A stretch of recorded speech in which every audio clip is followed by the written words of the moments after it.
Olá, tudo bom? Vamos de literatura mais uma vez. Hoje trazendo um livro na área de teologia, um livro que foi lançado recentemente no mercado teológico brasileiro e que com certeza vai trazer sempre discussão e uma boa contribuição. Trata-se da Teologia do Novo Testamento de James Dunn.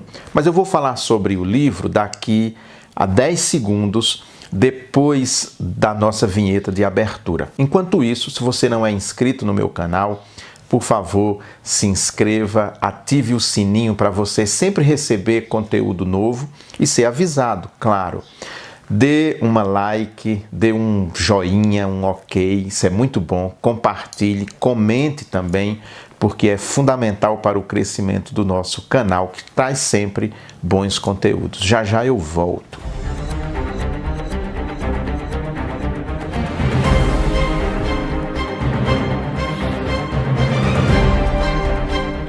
Hoje eu quero falar com você sobre o novo livro que saiu aqui no mercado brasileiro pela editora Vozes, de James Dunn, ou James Dunn, James D.G. Dunn, que é professor de teologia, doutor em teologia na Inglaterra, um escritor que tem trazido uma contribuição muito importante para a visão do Novo Testamento, principalmente de Paulo, e uma visão controversa.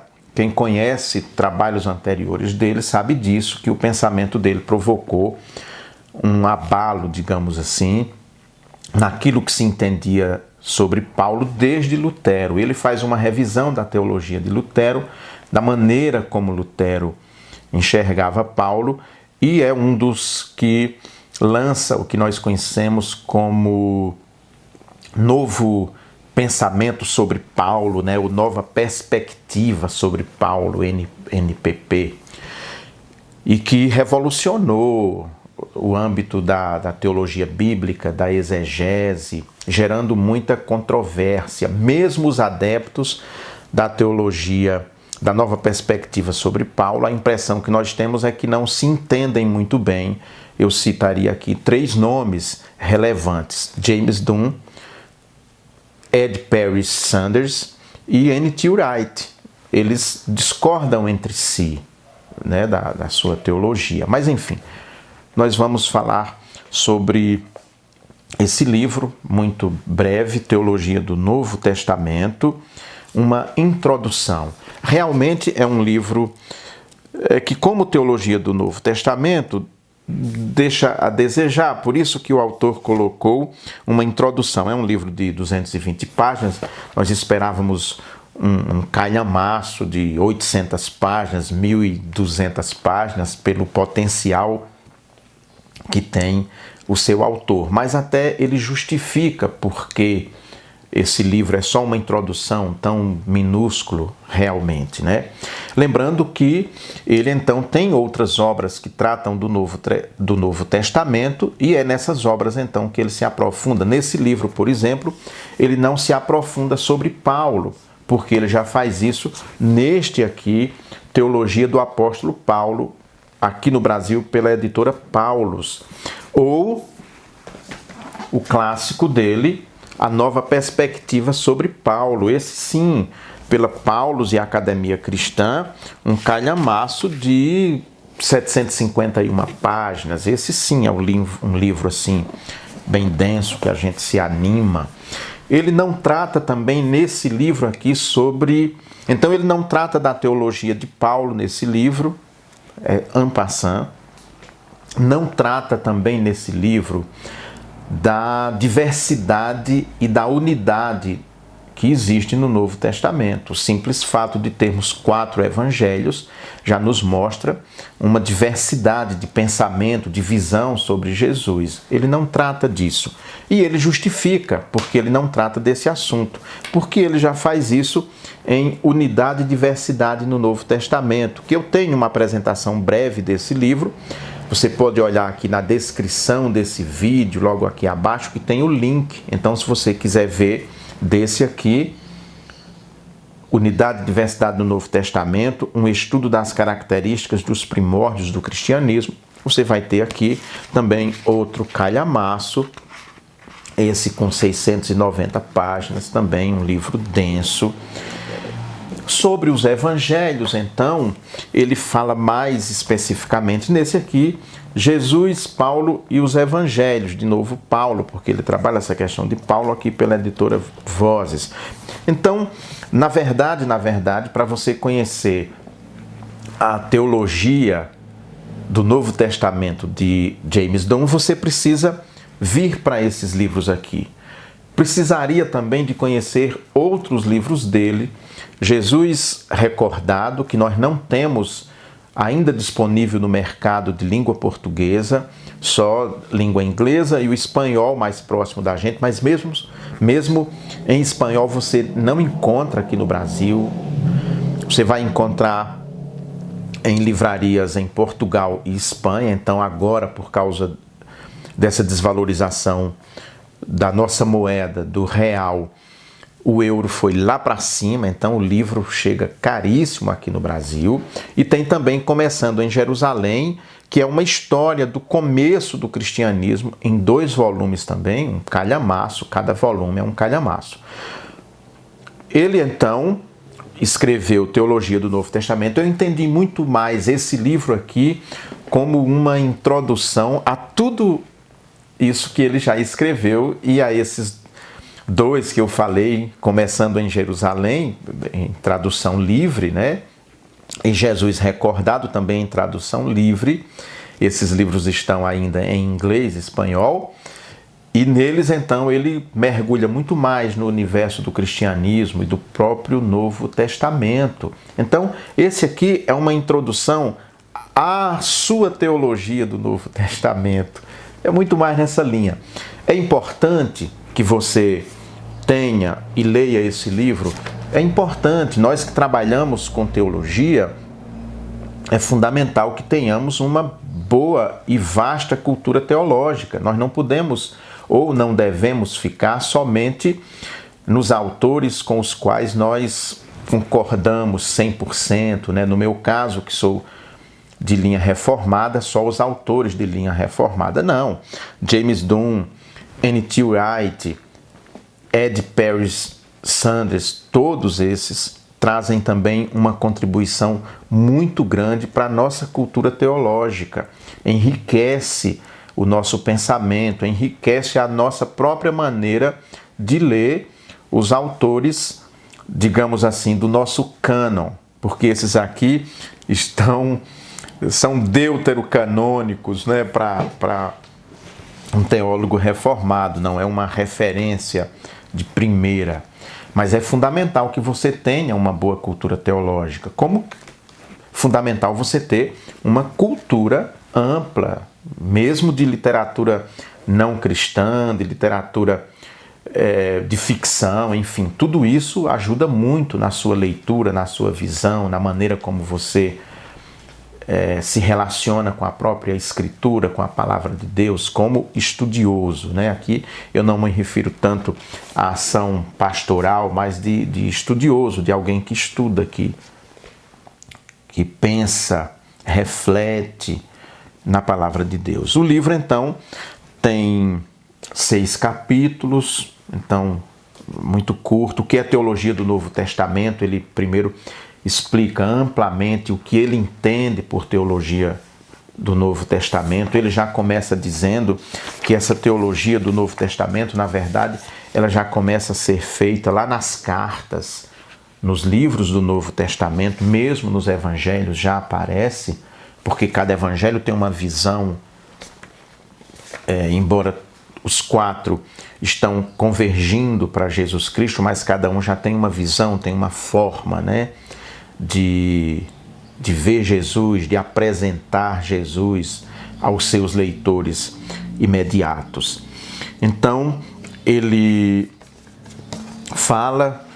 já começa perguntando o que é teologia do Novo Testamento, faz aqui uma explicação. Ele diz: embora o cânon protestante estivesse do lado da Bíblia hebraica, não pode ser sem significado que, como está claro nas citações do Antigo Testamento no Novo Testamento, a Septuaginta era o texto principal para os escritores do Novo Testamento. Essa é uma questão que ele lança aqui e que realmente é relevante e muito séria, porque quando você vai para o texto do Novo Testamento, principalmente o texto grego, o que se percebe é que quando o autor do Novo Testamento, ou os autores do Novo Testamento, vão citar a Bíblia, eles não fazem, por exemplo, uma citação literal ou livre da Bíblia hebraica. Não é assim que eles fazem, da Bíblia em hebraico, para ser mais preciso.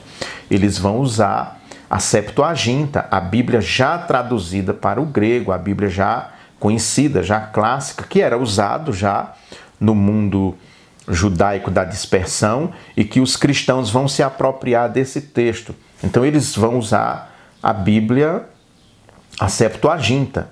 E não esqueçam que na Septuaginta é nela que estão os livros apócrifos ou deuterocanônicos, é naquele corpus que está esse conjunto de livros. E é com esse conjunto de livros da Septuaginta que os autores do Novo Testamento vão lidar, vão conviver e vão fazer muitas vezes citações literais da Septuaginta. Aliás, quase sempre é isso que acontece, e não recorrem ao texto hebraico. Diz, também não devemos esquecer que o status canônico nunca realmente significou uma paridade de status nos escritos do Novo Testamento.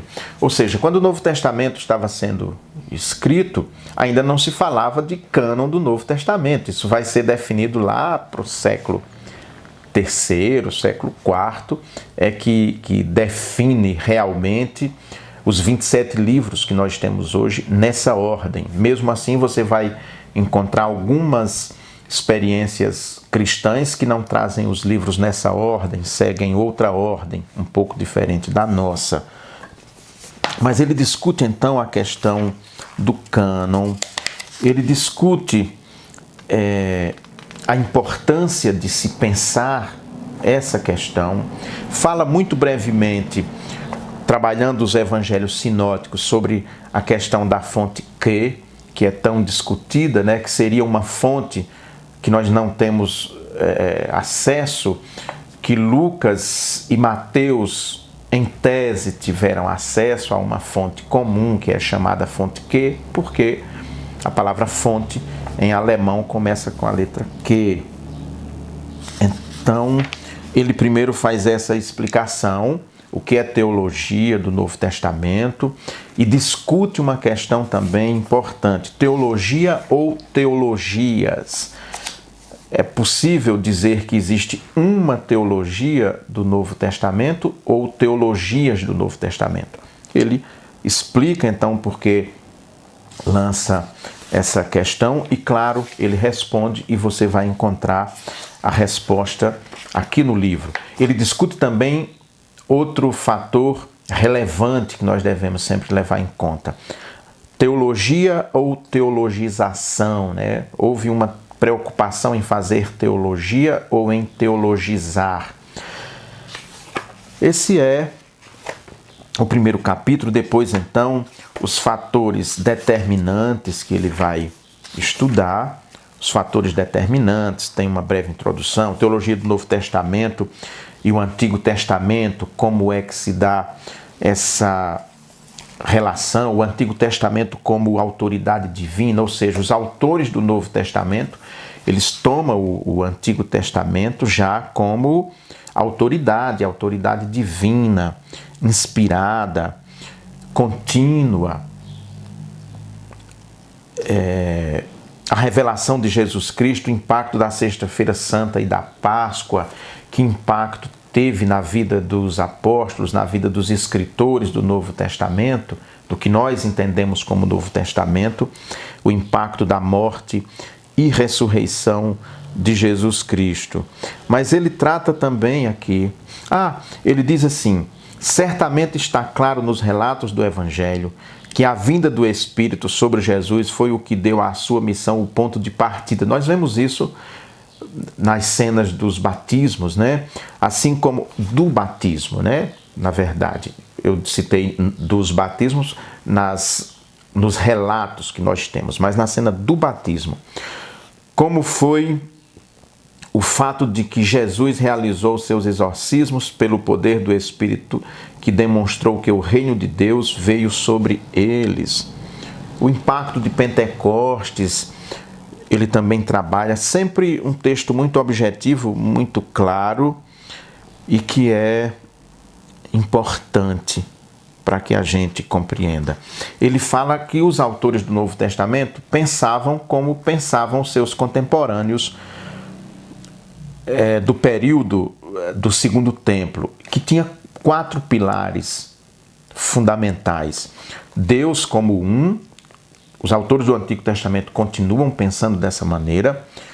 Salvação, Deus que salva, Israel, a nação escolhida, a nação eleita, e a Torá, como o povo de Deus deve viver, qual é a relação do povo de Deus com a Torá, com a lei, com a Bíblia, com a Sagrada Escritura. Esses eram os 4 pilares da teologia bíblica do judaísmo palestinense do tempo de Jesus.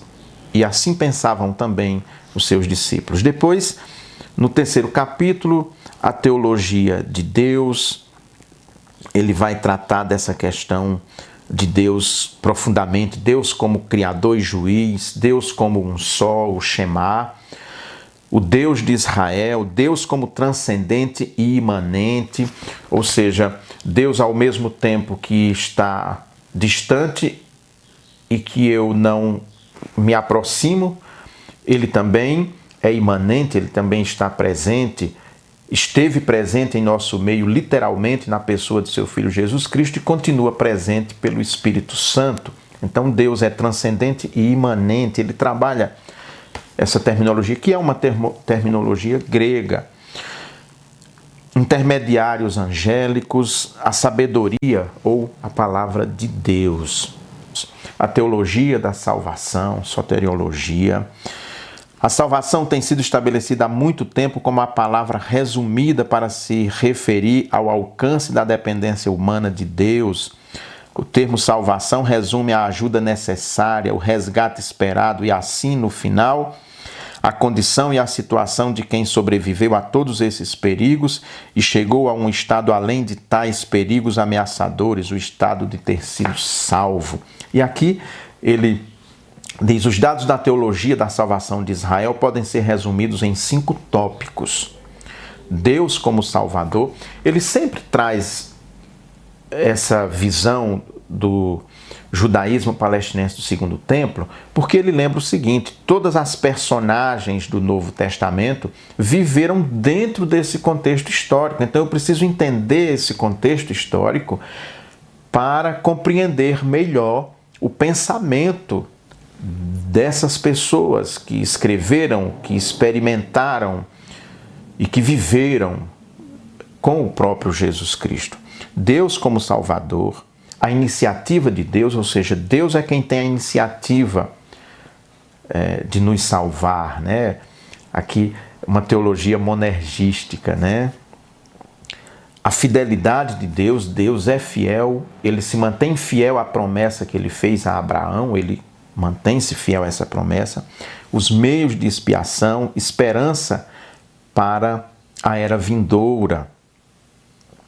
E depois ele fala sobre escatologia realizada, a nova aliança, espaço sagrado e expiação, diversas imagens de salvação, a esperança de salvação. É um capítulo especialmente que eu gostei bastante, é um texto muito bom. Ele, como eu falei, ele não entra naquelas questões mais divergentes ou polêmicas que ele trata nesse calhamaço, a nova perspectiva sobre Paulo, né? Ele faz um questionamento interessante. Ele diz: até que ponto o batismo cristão tem a mesma função dentro de uma teologia da salvação do que a circuncisão? Em que medida a ceia ou a Eucaristia do Senhor tem a mesma função dentro de uma teologia da salvação do que a Páscoa?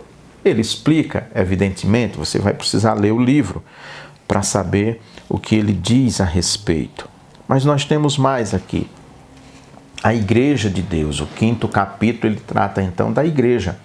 qualquer teologia do Novo Testamento, você vai precisar pensar sobre a igreja, como surge a igreja, como se desenvolve, como se estrutura a igreja. Não é um estudo exaustivo. Você terá um aprofundamento dessa questão muito mais começando em Jerusalém, o livro dele, na verdade, em 2 volumes, que ele trata dos primórdios do cristianismo e da igreja. É lá que você vai ter um estudo aprofundado sobre a igreja, sobre o surgimento da igreja. Nesses livros, conforme eu disse, nós não temos no mercado brasileiro ainda. Temos em espanhol, o mais próximo de nós, mas aqui caríssimo, porque o euro não está brincadeira, né? Então ele trata da igreja, dessa questão dos separados, né? do farisaísmo, dos zelotes. É um texto especialmente muito bom. Ele diz: certamente não começaremos a compreender o caráter da teologia do Novo Testamento sem uma apreciação do meio em que o cristianismo começou e com o qual interagiu, já que essa interação foi um fator importante na formação das posições teológicas e argumentos de vários dos escritores do Novo Testamento e de Jesus. Ele ressalta muito essa questão, tanto ele quanto N.T. Wright e Ed Perry Sanders, que é um estudo do judaísmo palestinense do Segundo Templo. De fato, é muito importante. Eu, pessoalmente, tenho investido muito nessa área, adquirindo títulos nessa área e estudando muito esse período da história para ter uma compreensão melhor do texto bíblico, para ter uma compreensão melhor do pensamento, do que está exposto no texto. Isso é algo importantíssimo. Sem conhecimento histórico, o nosso conhecimento bíblico pode ficar capenga, pode ficar meio manco, a nossa interpretação pode deixar muito a desejar. E trata da entrada dos gentios na igreja, né? Uma teologia do Novo Testamento que não se concentra na ressurreição de Jesus e no derramamento do Espírito de Pentecostes simplesmente não se desenvolverá, uma vez que será incapaz de explicar como surgiu o cristianismo. Há um livro dele também que ele trata sobre o Espírito Santo, Jesus e o Espírito, que eu esqueci de falar. Só temos em espanhol também, não tem em português não, espanhol, inglês, em outras línguas. Um livro muito bom, eu tenho ele aqui também. E lembrando do cumprimento da missão de Israel, o que também surpreende é a maneira como a missão dos gentios é defendida. Ela não constitui um afastamento da eleição de Israel, mas foi, na verdade, um cumprimento da própria missão de Israel. Não está excluído Israel está incluído dentro dessa questão da entrada dos gentios, né? Dentro do povo de Deus, do povo escolhido de Deus, né? Ele fala algo aqui, ele diz: igualmente, se não mais importante, é o fato de que uma teologia do Novo Testamento pode e deve levar em conta a outra vertente da teologia do Novo Testamento observada no início desse capítulo. Por exemplo, o fato de que o próprio Jesus permaneceu totalmente dentro do judaísmo do Segundo Templo. Ele lembra, Jesus era judeu, viveu como judeu. A maneira pela qual Tiago e 1 Pedro endereçam suas cartas às 12 tribos da diáspora. A tentativa de Paulo de resolver a desconfortável questão de por que a maioria dos seus companheiros judeus estavam rejeitando o evangelho do Messias. Paulo chega a dizer o seguinte: se eu pudesse morrer, se eu pudesse perder a salvação, digamos assim, para salvar o meu povo, eu perderia, sem problema nenhum. Eu queria que todos os judeus como eu, diz Paulo, aceitassem o evangelho, entendessem que Jesus é o cumprimento daquelas antigas promessas. E se fosse preciso renunciar à própria salvação, eu renunciaria em favor do meu povo. É fantástico. E ele discute também, nessa parte, quem é o Israel de Deus. Como é que nós hoje podemos falar em Israel de Deus. As saídas éticas, ele vai discutir também a questão da ética, aí sim vai passar um pouco por Lutero, fala sobre a teologia herdada. Olha, ele cita Sanders, né? Esse é o ponto-chave que E.P. Sanders fez em seu projeto justificado e eficaz contra a caricatura popular nos círculos cristãos do judaísmo como uma religião que entendia a obediência à lei como o meio necessário para alcançar a aceitação de Deus em primeiro lugar. Esse é o ponto controverso de sua obra, da Nova Perspectiva de Paulo, que revisa Lutero. Ele diz o seguinte, Sanders faz isso e ele corrobora, que Lutero olhou para o catolicismo romano, ali já da Baixa Idade Média, e transportou para Paulo a mesma visão que o romanismo naquele momento tinha da salvação, da graça, que você precisava cumprir para poder ser salvo. Ele diz que não, que o judaísmo, mesmo no Segundo Templo, mesmo na época de Paulo, ele compreendia que a escolha, a eleição era a eleição era anterior ao cumprimento da lei. Cumpria-se a lei porque era salvo, era um distintivo. Ele vai debater essa questão também, que essa foi uma questão que gerou muito desconforto em alguns meios do cristianismo. Fala a lei em Israel, a lei como separação. Bem, por fim, ele vai concluir o seu livro, apresenta várias conclusões e sempre lembrando que esse livro é uma introdução à teologia do Novo Testamento. Não chega a ser uma teologia do Novo Testamento. Na verdade, a teologia do Novo Testamento, James Dunn faz nos seus livros, nesses que eu citei aqui, Jesus Recordado, Começando em Jerusalém, A Nova Perspectiva sobre Paulo, Unidade e Diversidade do Novo Testamento e Teologia do Apóstolo Paulo. Se você quiser conhecer o pensamento dele, precisa mergulhar nesses e nos outros livros dele. Acho que é isso aqui. Se você gostou desse comentário, por favor, se inscreva no meu canal se ainda não é inscrito. Não custa, né? Puxa vida. E dê uma like, faz aí uma curtida, é bacana isso, ajuda, comente, participe do canal para que ele possa crescer e chegar a mais pessoas sempre com bons conteúdos. Tchau, tchau, a gente fica por aqui.